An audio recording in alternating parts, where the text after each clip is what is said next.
All right, so let's figure out at what point it makes sense to take a jet boil and your freeze-dried meals from just a weight perspective, not having anything to do with your preferences and taste and flavor and everything else.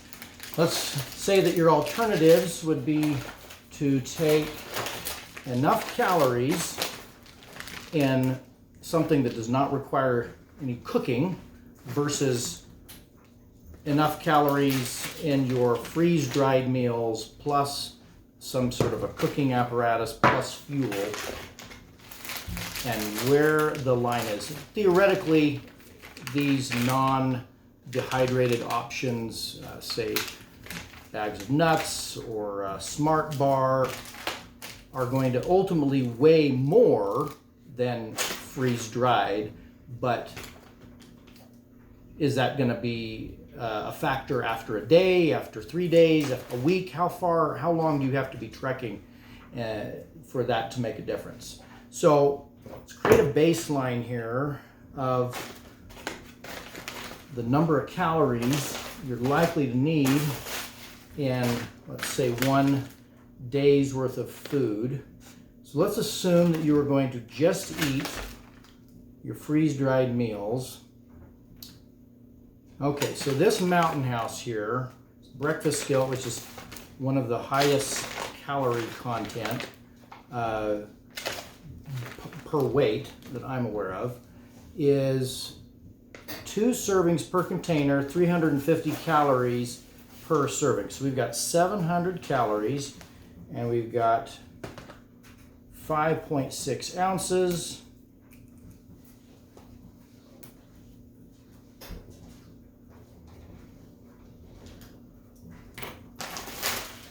And we've got 480 calories in this container for chicken teriyaki. I'm going to add that. So in and of itself, it's 5 ounces, but together with this mountain, with the Mountain House, we're at 10.6 and 480 calories. And then let's see, we have some lasagna. So we're saying breakfast, lunch, and dinner here. So 710 calories in the package. Individually, we're at 7.4. Together, I'll get them on the scale here, we're at 18.1 ounces. And my pencil's not working. And what was that? That was on 710 calories. Okay, so total calories that I would get by taking that is going to be 700 plus 480 plus 710, so I'm at 1,890 calories.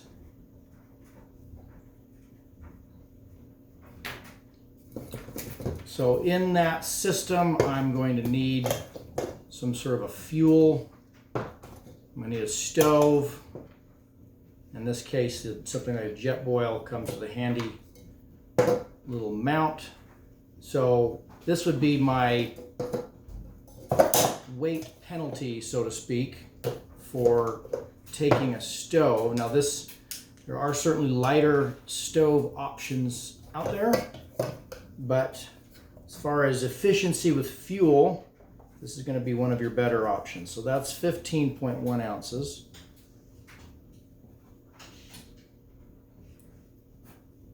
Okay, so anything else that I'm going to need with my Mountain House freeze-dried option, say a spoon. We'll add that because I wouldn't necessarily need to have a spoon with me if I was just going non-cooked. But I would have a lighter regardless, so I'm not going to add that to this weight. So we're at 15.7 ounces for everything except for the water and my lighter that I would need. And this 1 canister of fuel is probably going to give me in the neighborhood of I would guess about 10 meals worth, so maybe 3 days, let's say 3 days worth.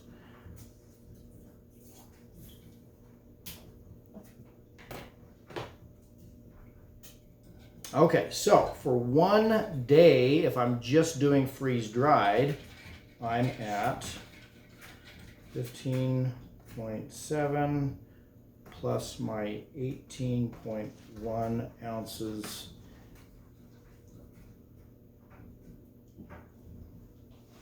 And the calculator's not working. 18.1 plus 15. I should just do this in my head. It's still not giving me regular values, so we'll just do it in our head. So we're at 33.2 ounces.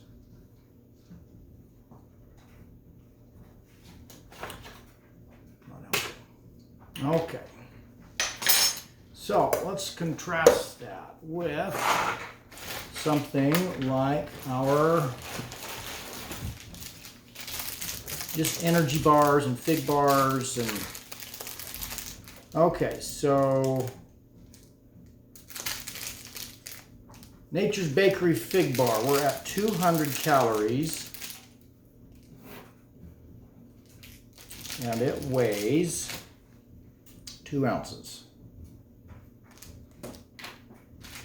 Say we want some heart-healthy nutrition planters, and we're at 260 calories, 1.6 ounces. We've got a Smart Oat Bar, 150 calories, and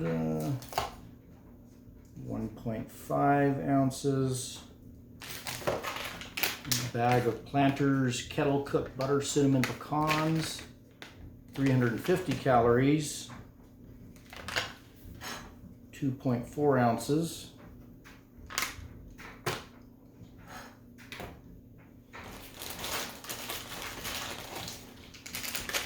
We got a bag of corn nuts, 130 calories,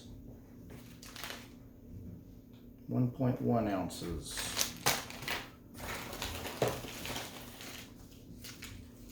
A little different Smart Bar, 140 calories,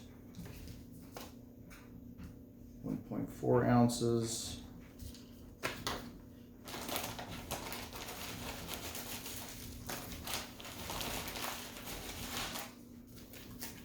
So you do something like a Carnation Instant Breakfast, which I believe should be about 220 calories. It's not written on here though, including the powdered milk.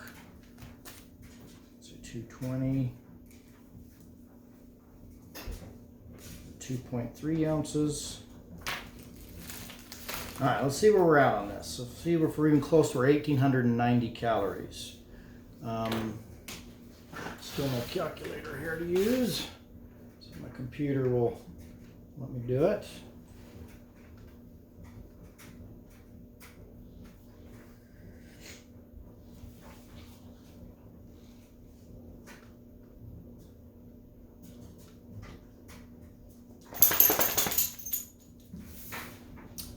All right, so we got 200 plus 260 plus 150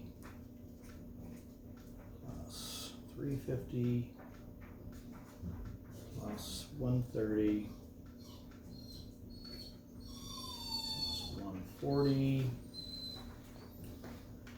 plus 220. So we're up to 1450.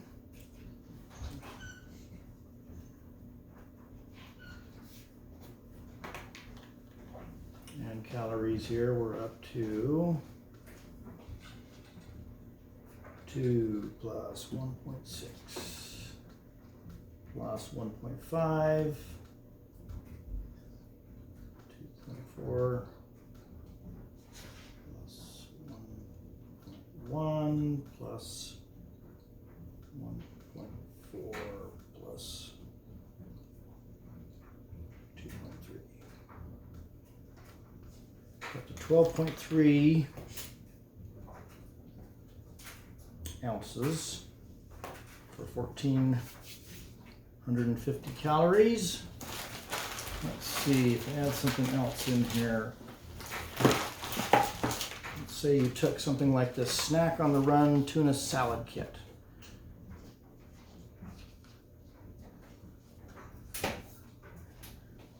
Should be 300 calories. So we've got 220 calories in the tuna salad and 80 calories in the crackers, it says. All right, so we're at 300 calories.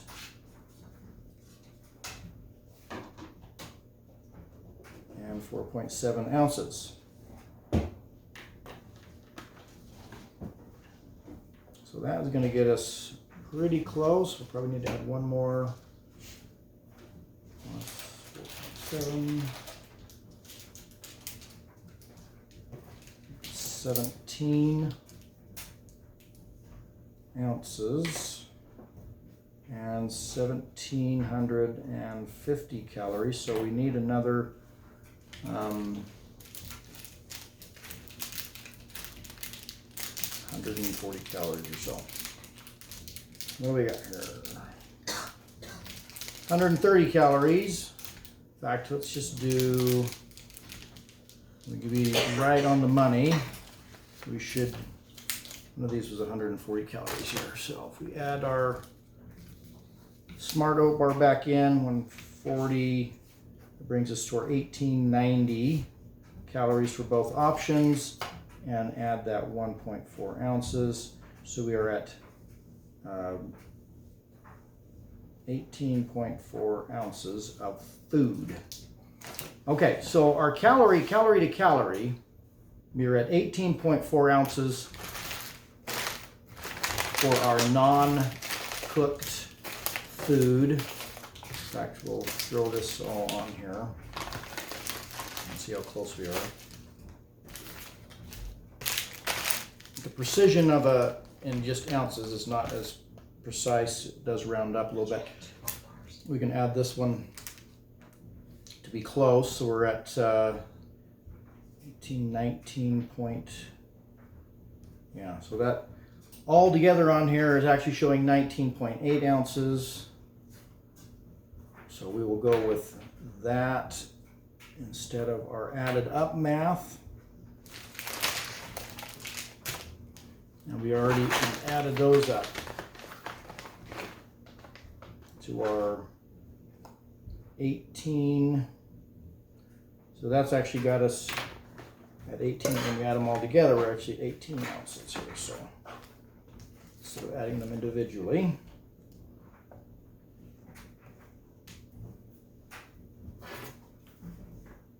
So pretty close, actually, within about 2 ounces between the freeze-dried calories versus our not freeze-dried calories. Now, of course, there is going to be a difference. You've probably got more nutrition versus more of your carbs. And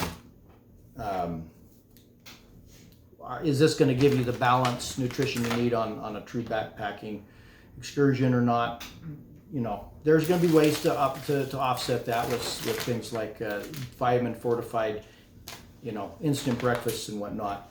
But that would be something you'd want to calculate in. But let's say that we've got this 2 ounce difference that we need to figure out.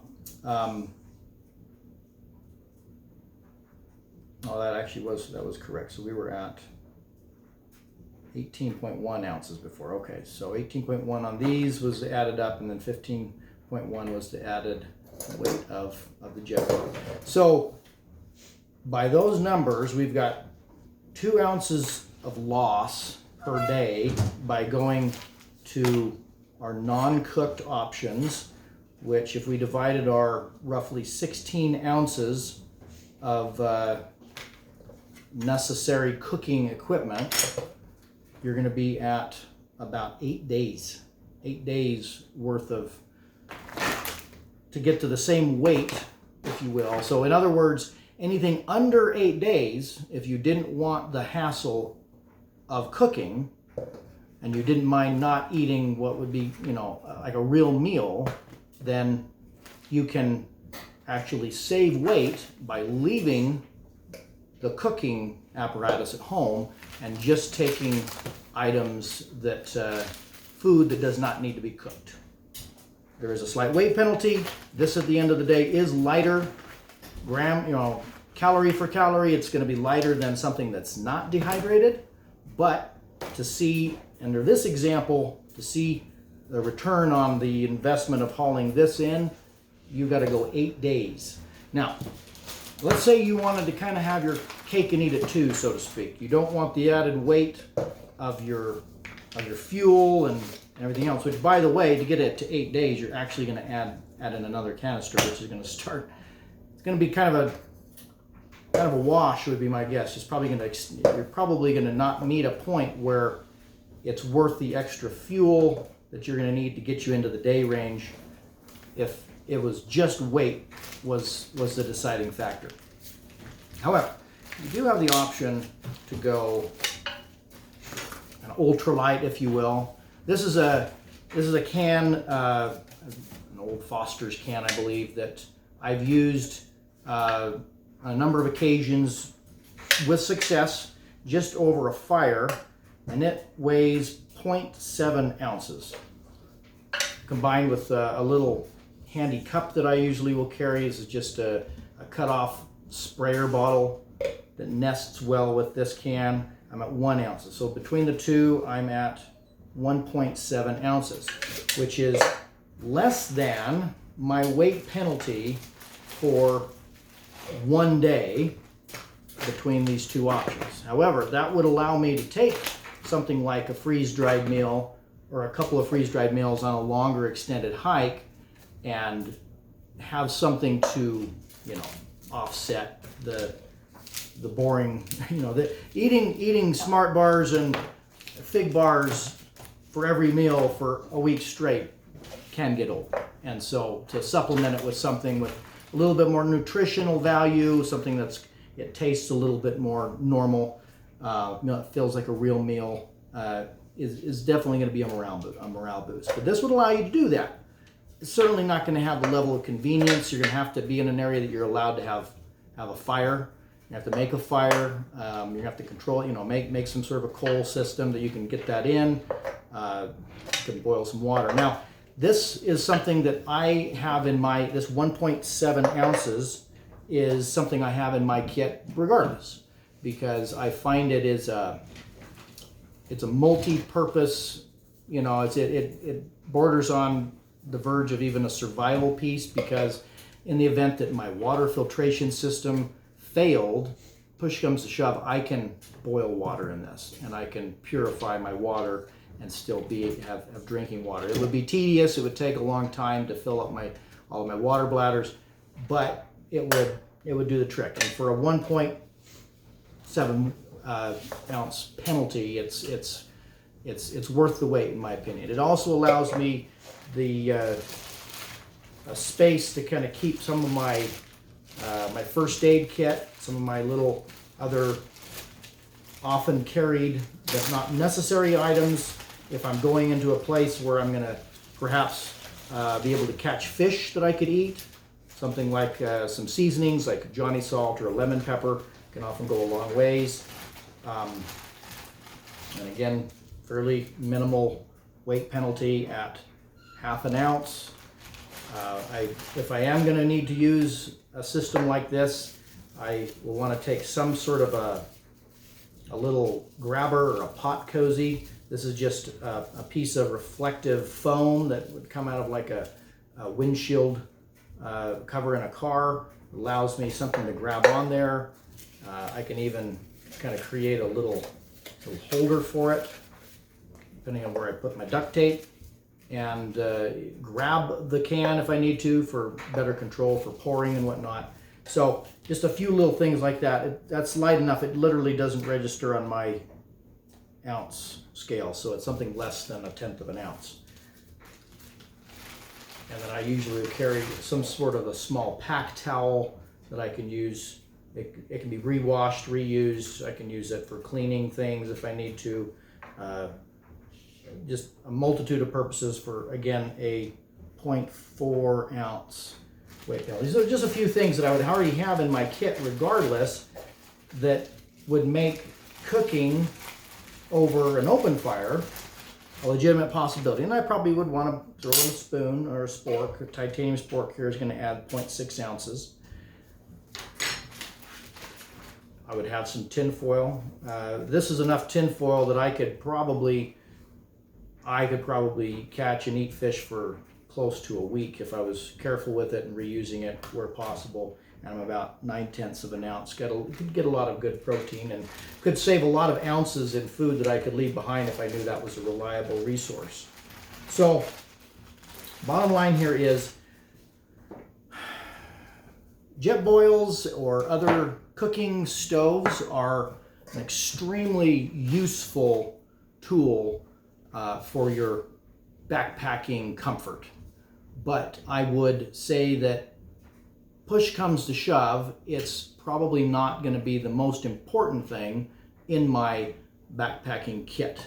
It's going to be down the list, and it's going to be more in a comfort column depending on my objectives. And if it's me and I've got several children who, maybe are not so used to just eating granola bars, breakfast, lunch, and dinner, and I need to keep their morale up a little better, it's probably worth the extra few ounces for me to haul something like a jet boil. And I can give them things like hot chocolate or different things to, again, as a morale boost at the end of a long hike day. But generally speaking, if I'm intending to move fast, I'm intending to move as light as possible. Me personally, this is probably getting left behind in favor of something like this that I would most likely have with me regardless. So just a way to look at it. Certainly not the only way to look at it. If you have any questions, thoughts, comments to share, put them in the comments below. Thanks.